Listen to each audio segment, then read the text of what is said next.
साले साहब, आदमी कितना भी बड़ा क्यों ना हो, अपनी बहन बेटी के दरवाजे के सामने आकर उसका सर झुक ही जाता है। दुआ सलाम ना सही, अंदर आकर जलपान तो करते जाइए। हम इस वक्त बहन के भाई नहीं, पंचायत के सरपंच है। क्या तुम ये भूल गए कि जिस घर का मुकदमा पंचायत में हो, उसका फैसला हो जाने तक हम उस घर का पानी तक नहीं पीते।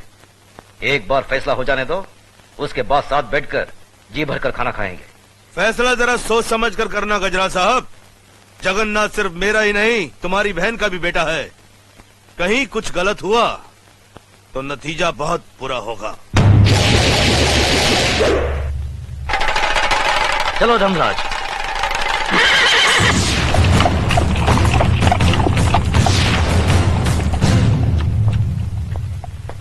अरे ठाकुर साहब आ गए। हाँ, देखो आ गए सब आ गए।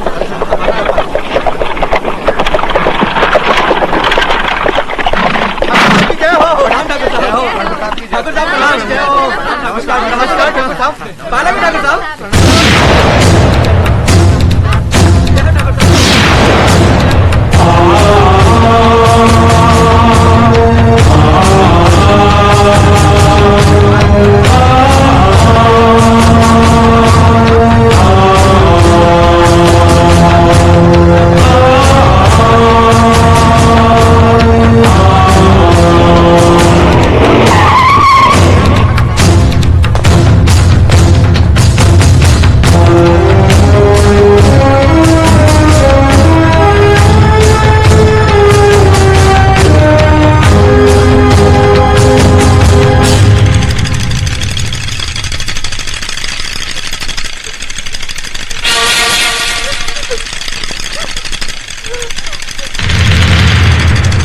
मालिक, मेरी बेटी लकड़ियां चुनकर आ रही थी। रंजीत सिंह के बेटे जगन्नाथ ठाकुर ने इसकी इज्जत लूट ली। हम गरीब हैं, इज्जत के सिवा हमारे पास कुछ नहीं है।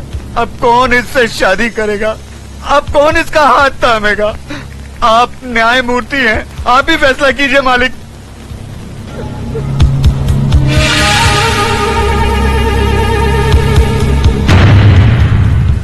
इस बात का कोई चश्मदीद गवाह है? मैं हूँ मालिक। तुम्हारा पायल से कोई रिश्ता है? जी हाँ, मैं इसकी काकी हूँ। तो फिर तुम्हारी गवाही नहीं मानी जाएगी। गवाही सिर्फ उसकी मानी जाएगी जिसने अपनी आंखों से देखा है, लेकिन इस लड़की के खानदान से उसका कोई रिश्ता ना हो। है कोई ऐसा साक्षी, ऐसा गवाह?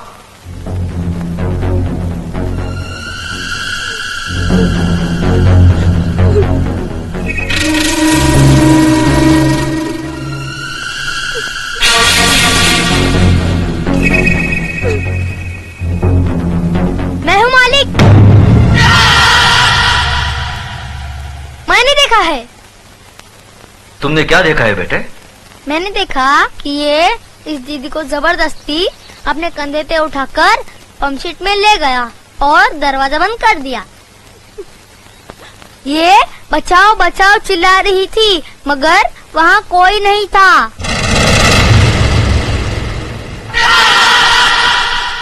थोड़ी देर बाद जब ये बाहर आई तो इसके कपड़े फटे हुए थे और ये रो रो के कह रही थी कि मेरा सब कुछ लूट गया, मैं बर्बाद हो गई।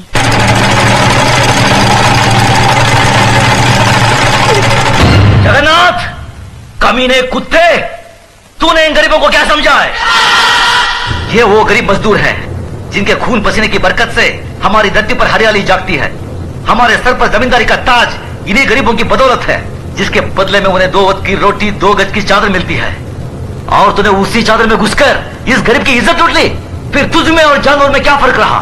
मुनीम जी, देवी माँ के मंदिर से सिंदूर ले आओ। जी मालिक। पायल, तुम इधर आओ। जिन हाथों से मजबूर करके इस कमीने ने तुम्हारी इज्जत लूटी, आज ये उन्हीं हाथों से तुम्हारी मांग भरेगा, तुम्हें अपनी पत्नी बनाएगा। यह हमारा फैसला है। गजराज, अपना फैसला बदल दे। आंखें मत दिखा। ये नीच जिसके पांव अगर मेरी हवेली के फर्श पर पड़े तो फर्श गंदा हो जाए, इस 2 टके की लड़की को तुम मेरे घर की बहू बना रहे हो। तो नहीं जानता, जमींदारों में ऐसी बातें होती ही रहती हैं। मजदूर औरतों और मालिकों के बीच में ऐसे खेल तो अक्सर होते रहते हैं। कोई अपनी बीवी नहीं बनाता उन्हें। खामोश! मजदूर औरतों की इज्जत जमींदारों के बाप दादाओं के कोई जागीर नहीं होती जिसे वो अपनी मनमानी करे, रोन दे, कुचले।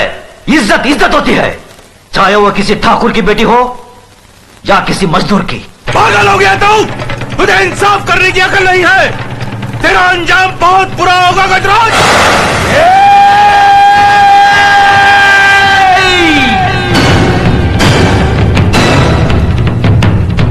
इसके आगे एक लफ्ज भी बोला तो जुबान खींच लूंगा। तेरी औकात मेरे सामने खड़े होने की भी नहीं है और तू मुझे ललकारता है। गजराज ठाकुर ने कभी किसी अंजाम की परवाह नहीं की। अगर परवाह की है तो सिर्फ अपनी आन, इंसाफ, अखलाक और ईमान की। इस लड़की की जन्म जात नाम इसकी कोई अहमियत नहीं है हमारी नजर में। अहमियत है तो सिर्फ इसकी इज्जत, इसकी पवित्रता की। जगन्नाथ, मांग भर इसकी। गजराज!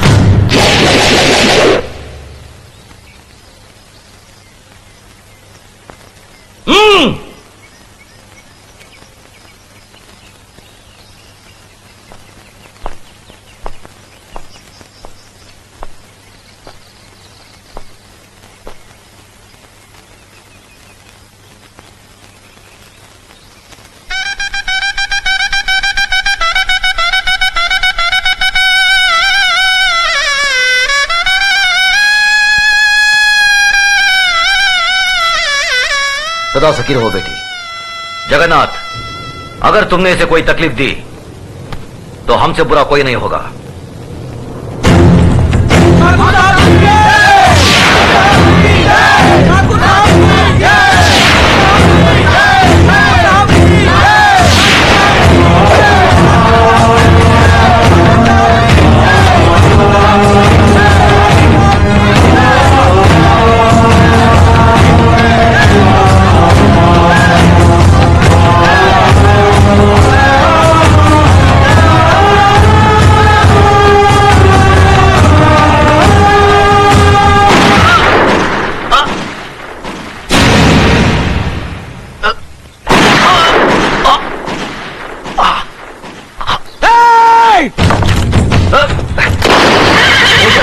नहीं, अपनी बुआ की बात बुझाना तुम्हारा धर्म नहीं है। बाबूजी, बाबूजी! भैया! मेरे भाई को मार डाला। मेरे देवता समान भाई को मार डाला। ये क्या किया तुमने? ये कैसा अनर्थ किया?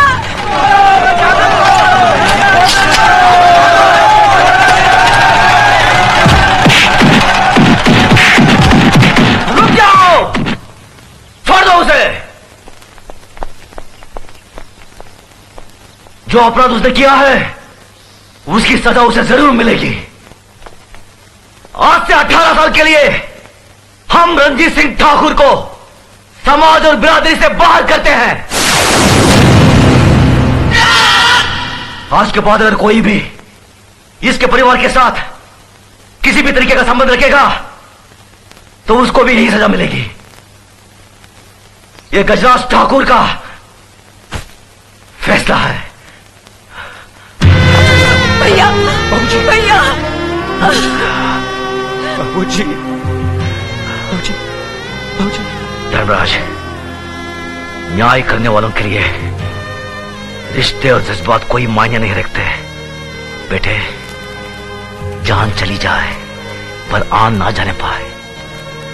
जान देकर जो आन की रक्षा करता है वही न्यायाधीश इंसाफ के आकाश की बुलंदी को छूता है।